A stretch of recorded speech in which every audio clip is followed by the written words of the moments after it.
reprise du débat. Resuming debate, the honourable member for Abitibi-Témiscamingue. Thank you very much, Mr. Speaker. I'm very pleased today to rise to speak today, especially regarding the economy, which is a very important issue. I think it's also important to take a look at the contradictions happening on the other side.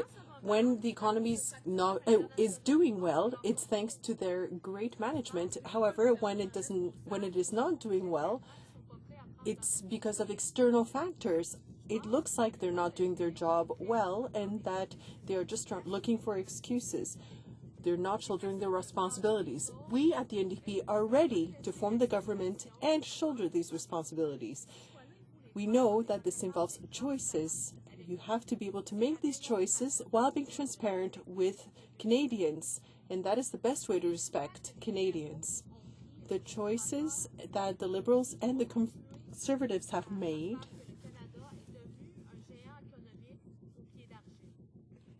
has ensured that Canada's economy has been built on unstable ground. Increasingly, the economy is based on the oil industry and the oil industry alone. I'd like to take a look back to see what has happened in terms of the development of natural resources throughout Canada's history. At the beginning, the economy was based mainly on agriculture and forestry products. After that, there was more of a focus on mining resources. The importance of metals and minerals has increased over the years, and thanks to a technological revolution, or progress rather, for example, hydroelectricity, an improvement in railways, roads and infrastructure helped with that. There was also an improvement in mining equipment and drilling techniques, and that increased our knowledge of mineral deposits. It allowed us to have better access to them, and it decreased transportation costs. From 1886 to 1947, forestry, mining, and then the energy sector were added to our agricultural sector in terms of our resources. Aside from early developments in oil springs in Ontario, oil did not represent a major component of our energy production in Canada until 1947, when oil was discovered in Leduc, Alberta. After the oil price crunch in 1973, the production of conventional energy sources increased, and technological innovation allowed for the development of the oil sands in Canada. Now, looking at the numbers in terms of Canadian production of natural resources, we can see that there's a balance within the natural resources sector from the 60s to the mid-70s. Now, there was an imbalance that started showing from the 80s to the 90s, and when the economy skewed considerably towards oil. What happened was, since then, is that everything has been consolidated. Our dependence on oil has been consolidated for the past 10 years under the Conservatives. That means that we are now very much focused in Alberta and Saskatchewan on the oil sector. But there's also an offshore production that is quite significant in Newfoundland and Labrador. While energy products have increased very much over the past 40 years, Canada's economic history shows that all of its resources contributed to making Canada one of the developed countries within this integrated global market. So here are some of the indices that have led to this increase. For example,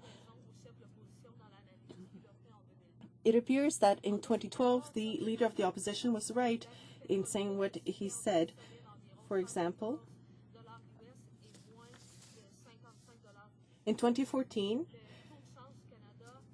the price of a barrel of oil is $114.02 US, and now it's less than $55 US. Yesterday, the Canadian dollar traded at 91 cents or 81 cents American, which is the lowest level in 10 years. Now, looking at following this historical analysis, there are a few things that we need to focus on. Right now, the fall in oil prices can really be attributed to the fact that there is a lot more oil around the world. For example, in Saudi Arabia, the oil production has increased, but there has also been a decrease in the demand for oil because many countries have decided to develop greener energies and decrease their dependence on oil. This decrease in the demand will continue to grow. If the price of energy goes down, we are not going to switch back to our old ways of doing things if we have found new innovative ways of finding energy. So we will continue on our path to greener energy as a world because there are many changing prices and that would need to be taken into account in the oil sector, and that is a problem on the oil markets around the world. So the demand for oil continues to decrease. We cannot be sure that demand will come back to what it was before. So it's very important to understand that we need to diversify the economy, not just when we are backed into a corner. We need to take a look at that even when things are going well. You have to be able to plan properly to look at what's coming up. Unfortunately, that is not what the Conservatives did, and now we find ourselves in quite a critical situation, and it is essential for Canadians to know exactly what is happening, and this is why we tabled our motion. Now, the Conservative government stated that we have to encourage the manufacturing industry to support the economy. However, one of the problems caused by falling oil prices is the decrease in the value of the Canadian dollar. This sector of the economy, the manufacturing sector, is already having trouble, and if they need to buy materials to increase their productivity, they are seeing problems because they have to use the U.S. dollar to purchase these materials. But we are at a huge disadvantage now because Canadian companies have to pay 20% more to buy everything out that they need, equipment, for example, outside the country, which is in U.S. dollars. So even if we want the manufacturing sector to help the Canadian economy, well, there's a huge problem because the sector no longer has the same buying and purchasing power that it used to have because of the fall in the value of the Canadian dollar. This is like turning in a circle. Mr. Speaker, could you let me know how much time I have left? Thank you. In conclusion, I'd like to say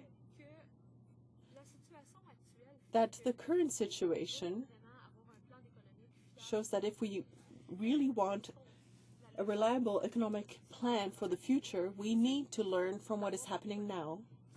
We need an economy that is also based on sustainable green energy as well. We need to be able to make choices that lead us towards that sector, but we also need to be able to provide those choices on the global markets.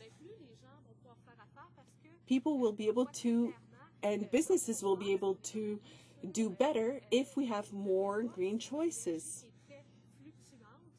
instead of basing our economy on the unpredictable global oil prices. And increasingly, we will see economies around the world turning away from oil towards more sustainable and reliable energy sources. That's something we need to take into account in the Canadian economy. And to support the middle class, we need to be able to take all of this into account and diversify our economy. We also need to support our businesses so that they can produce more when things are going well. What we're seeing now is that when the Canadian dollar was about on par with the American dollar, we didn't put those measures in place, or those measures were not put in place, and that means that we missed an opportunity. since our businesses would now have the equipment they needed if they had been able to purchase it when the dollar was on par, and we would not have such a dire situation as we're seeing now. I think we also need to support economic diversification, especially in our natural resources, and avoid focusing only on the one sector that is doing well and ignoring all the others, which leads us to situations such as the one we are finding in ourselves now, where all the other sectors have received very little support and are struggling. Thank you very much, Mr. Speaker. Questions and comments? Member for Winnipeg North. Mr. Speaker, to be very clear, it is a fundamental responsibility of the federal government to instill a sense of confidence in the economy. There is absolutely no question about that, Mr. Speaker. We have fluctuating oil prices, and that in part seems to be the driving decision factor, or a factor for the government, for the Minister of Finance and the Prime Minister to indefinitely delay the introduction of a budget, which is adding or providing a great deal of discomfort and uncertainty in terms of Ottawa towards our economy. That the government is missing the boat by not coming forward and stating here is when the budget is going to be coming down, and it should have been done in a timely fashion. I'm wondering if the member can provide her thoughts on how important it was that the government actually come to this House and indicate when the budget was going to be presented, and to do so in a timely fashion. L'honorable Deputy Debat. The Honourable Member for Abitibi-Témiscamingue. Thank you very much, Mr. Speaker. What I want to focus on is the fact that from the very beginning, from the 90s, during the Liberal years, there were economic choices made that really pushed our economy in a corner by really refusing to consider the fact that there could be problems associated with focusing our economy only on the oil sector. And when your economy is not diversified, well, there's uncertainty. All economists can see now that one day, if there are problems, having an economy focused on only one sector will create problems. The government must be very clear. Look at our current situation, present an economic update, and specify what kind of budget they will put forward. But this problem has been growing. L'honorable Deputy de Beauport-Limoilou. Yes, the Honourable Member for Beauport-Limoilou. Thank you very much to my colleague, and thank you, Mr. Speaker. I'd like to thank my colleague for her speech. In the Bank of Canada report, there is something that is quite interesting regarding the increase in productivity and so on, and using a decrease in energy prices. And I think that's quite clear in terms of our businesses. They cannot say that they're stable enough to be able to plan long-term and hire more workers. The Bank of Canada very clearly states that long-term unemployment is still quite high and nearly at the level it was after the crisis. And it has been a while since that crisis, so it really shows how businesses are feeling. They're not ready to invest in the capital into hiring new workers, in addition to not being ready to invest in equipment. And it's quite clear that this is because of the decisions the government made by focusing solely on oil instead of supporting the various sectors that would have helped our current situation. I'd like my colleague to tell us more about this long-term unemployment problem and the various issues. The Honourable Member for Abitibi-Témiscamingue. Thank you very much, Mr. Speaker. So what my colleague is raising is somewhat what I was saying in my speech, because when things were going well, we refused to plan. When the dollar was high, that was the time to be purchasing extra equipment, so that in the right at the right time would be able to increase productivity. So it's the lack of global qualifications that means that we find ourselves in this situation. The insecurity has been rising amongst employees. We're talking about significant amounts, but we don't know if these investments really would be profitable because of the long-term view that we have right now. So it's really difficult, and I think it's all been caused by a lack of strategic planning on the part of the government. Resuming debate.